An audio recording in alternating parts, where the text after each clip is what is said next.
આમ જોઈએ ને તો લાંબા સમયથી હું અને તમે ધારી તાલુકાભરની જનતા, અમરેલી જિલ્લાભરની જનતા રાહ જોઈ રહેલી છે કે મીટર ગેજ ટ્રેન સુવિધા પુનઃ શરૂ કરવામાં ક્યારે આવશે। રાજકીય આગેવાનો મગનું નામ મરી પાડતા નથી। આપણે મહેનત કરી રહેલા છીએ, આપણે વ્યાજબી માંગણી કરી રહેલા છીએ, પરંતુ તારીખ નક્કી થતી નથી। આપણે વારંવાર રજૂઆતો કરીએ છીએ મીડિયા થકી, સોશિયલ મીડિયા થકી, અને હા, રાજકીય આગેવાનોને, પણ આ ટ્રેન સુવિધા શરૂ થવાનું નામ લેતી નથી। એટલી દિલની અંદર એટલી ધરપત રહે છે કે અત્યારે રેલવે ધારીથી વિસાવદર જોઈએ, ધારીથી અમરેલી જોઈએ, ક્યાંક ને ક્યાંક નાના મોટા કામ પણ શરૂ છે, પરંતુ આ કામ શરૂ છે પણ તારીખ નક્કી થતી નથી। આપણા માનની ધારાસભ્યો હોય, માનની સાંસદ સભ્યો હોય કે સ્થાનિક રાજકીય આગેવાનો હોય, કોઈ પણ આ ટ્રેન ક્યારે શરૂ થશે એની જાહેરાત, એની તારીખ આપતા નથી। મગનું નામ મરી પડતું નથી, એટલે આપણે વારંવાર સોશિયલ મીડિયામાં અને મીડિયાની અંદર આ મુદ્દે લોકોને સારી સાચી જાણકારી આપી રહેલા છીએ। હજુ પણ અત્યારે અમે જે ઊભા છીએ આ છે માલશીકા રેલવે ફાટક, અને માલશીકા રેલવે ફાટકની આજુબાજુ જ્યારે તમે પસાર થશો તો જોઈ શકો છો કે રેલવે તંત્ર દ્વારા કંઈક ને કંઈક કામગીરી થઈ રહેલી છે, પણ આપણે ઈચ્છી રહેલા છીએ મીટર ગેજ ટ્રેન સુવિધા તાત્કાલિક શરૂ કરવામાં આવે।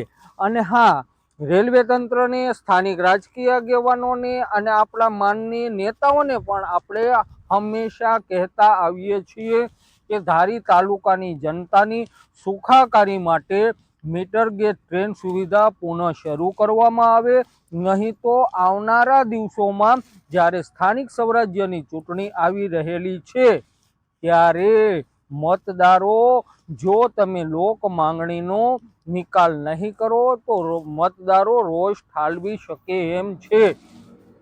કારણ કે આ લોકોની પાયાની સુવિધા છે।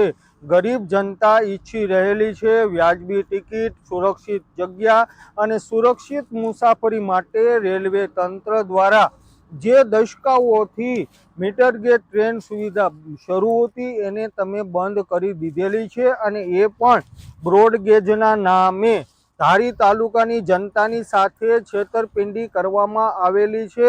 બ્રોડગેજની લોલીપોપ આપવામાં આવેલી છે અને મીટર ગેજ ટ્રેન સુવિધા તમે બંધ કરી દીધેલી છે।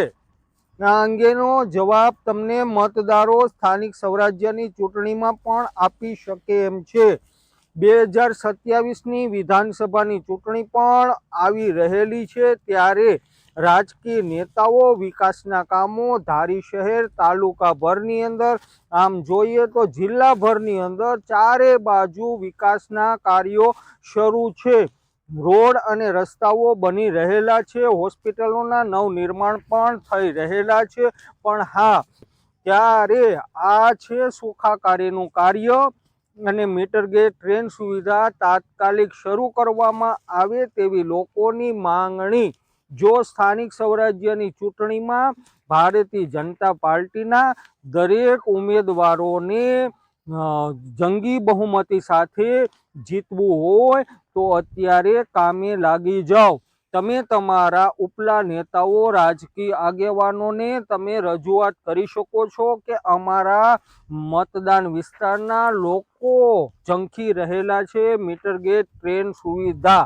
જો નહીં આપવામાં આવે મીટર ગેજ ટ્રેન સુવિધા તો સ્થાનિક રાજકીય આગેવાનોને કે જેઓ તાલુકા પંચાયત, જિલ્લા પંચાયત, નગરપાલિકાની ચૂંટણી લડી રહેલા છે, ક્યાંક આ ઉમેદવારોની મોટી ભૂંડી હાર પણ થઈ શકે એમ છે।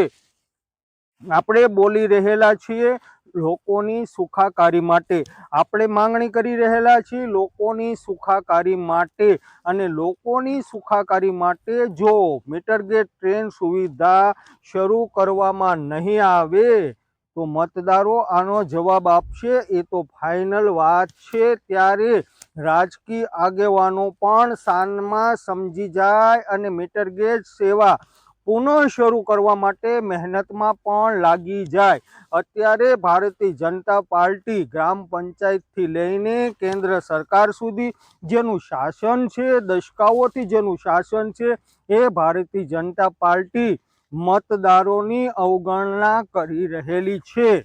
શા માટે મીટર ગેજ ટ્રેન સુવિધા આટલા લાંબા સમયથી બંધ કરવામાં આવી?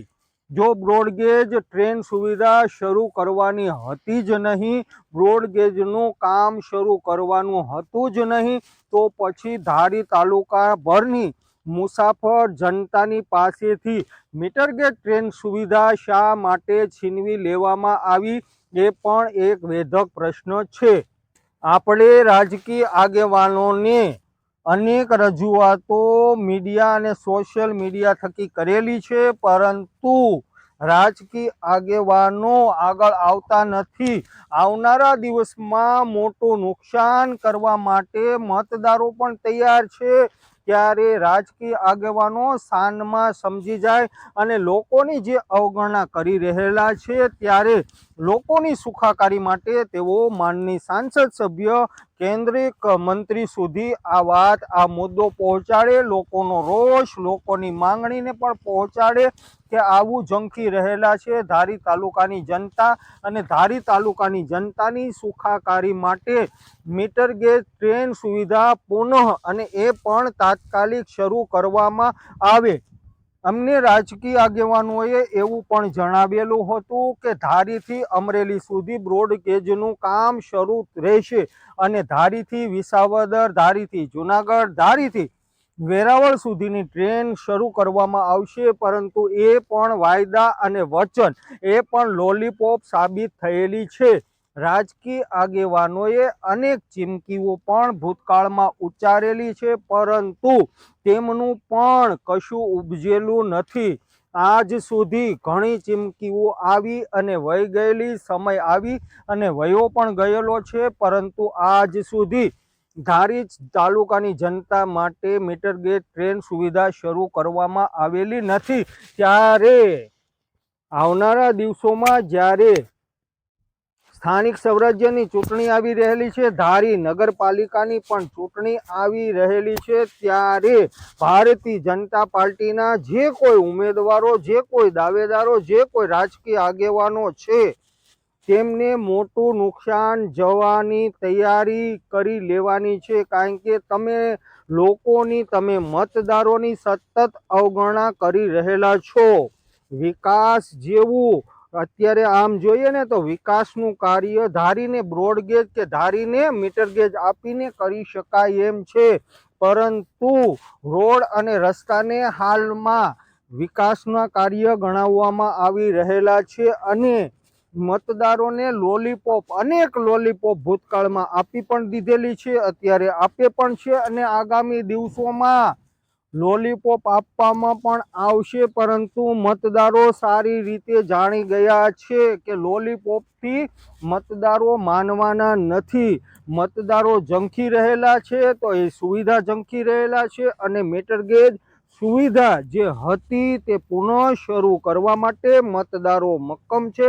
ત્યારે રાજકીય આગેવાનો અને ઉમેદવારો પણ થોડા મક્કમ બને તેવી માંગણી અમારી ચેનલ વતી, લોકો વતી, મતદારો વતી અમે કરી રહેલા છીએ।